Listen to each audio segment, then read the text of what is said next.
Hello, I'm David Parra. You're watching GBC World News, a broadcast from Houston, Texas. Thank you for watching us. In world news, Australian travelers were stranded for a fourth day as flights were canceled due to the ash cloud from Chile's Puyehue volcano. Air travellers form long queues at Perth Airport as air travel is suspended in Australia for a fourth day. Perth is the latest city to be affected by the ash cloud, which has been carried east over the Pacific from Chile's Puyehue volcano. The volcano has been spewing ash since June 4th, some blown by prevailing winds to reach southern parts of Australia and New Zealand. In and around Perth, fine ash particles are sitting between 20 and 35,000 feet, which pose a danger to aircraft bodies and engines. Virgin, Qantas and Jetstar cancelled all flights to and from the city. Some passengers have been stranded for days. It's costing us thousands of dollars in real terms. We've just got to organise accommodation, transport. It's all extra money coming out of our wallet every day. We just want to go home. Ash from a different volcano was also the reason behind air travel disruption in Europe last month, while last year, an eruption at Iceland's Eyjafjallajökull glacier caused worldwide aviation chaos, affecting an estimated 10 million people. In southern China, torrential rains triggered flooding and landslides, killing over 100 people and forcing tens of thousands to flee. Days of downpours across southern China have triggered flooding and landslides, killing at least 100 people and forcing more than 55,000 from their homes. As tens of thousands fled, a local river in Hubei rose by 5 meters. And in Chongqing, floodwaters raged through small towns, sending residents scrambling for higher ground. One woman says the floods are frightening. The water's force was really strong and we couldn't go downstairs. The water level was up to here. It was scary. None of us went downstairs. We couldn't go because the water's force was too strong. Some tree trunks were washed away. 3 people were also killed by lightning earlier this week. Local meteorological authorities say the rain is expected to last until Friday. In eastern Tripoli, smoke was seen rising as NATO continued air operations across the country while Libyan rebels seized the town of Kikla. A red glow lights up the dark night sky in the Libyan capital.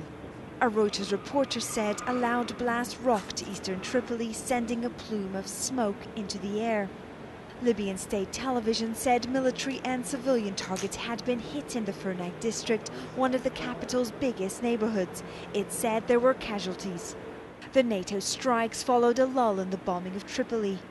In a sign that Muammar Gaddafi forces might be getting stretched, rebels pushed troops back, bringing them closer to the nation's capital. They seized the town of Kikla, southwest of Tripoli. The successful push to the town followed weeks of deadlock between the rebel army and Libyan forces. But the fight seems far from over, with NATO dropping leaflets warning of further helicopter strikes in some areas as rebels continue their battle against Gaddafi troops. Hundreds of Greek masked youths pushed into a crowd of protesters massed in front of the Athens parliament on Wednesday, shortly after protesters tried to break down a barricade at the assembly's side entrance. The masked youths came in several waves, the first through stones at police, who responded with tear gas, and then a brawl broke out between the youths and the protesters themselves, which at times was quite violent. Protesters also threw yogurt at police. Police fired several rounds of tear gas into the crowd, where protesters responded with Molotov cocktails. Now, police sources said both police officers and protesters were injured. Tens of thousands attended the protest on Wednesday against the government's measures, which are to be debated in Parliament later in the day. Street protests have been going on across the country for weeks. Many universities have gone on strike, and a large-scale march is planned for Wednesday. High school students across Chile were occupying institutes and colleges on Tuesday in protest against the government's education policies. Over 100 schools were taken over, including an estimated 45 around the capital. In Santiago, protesters carried placards listing their demands, which include a call for state-sponsored education, less privatization, free student cards, and more training for teachers. They are also supporting university students who have been protesting for repairs of damages caused by the February 2010 earthquake. Freddy Fuentes, president of the High School Student Center, said they were campaigning for themselves and also for the future generations. Students camped out in the hallways and made their feelings known by painting slogans on windows. High school students Mateus Cardenas said their aim was high. They wanted the government to amend the Constitution.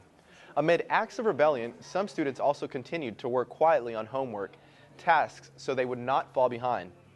Students Vladimir Palma said they had no limit on their protest. As the hours dragged on, students prepared their own meals in the school canteen. Parents also joined their cause and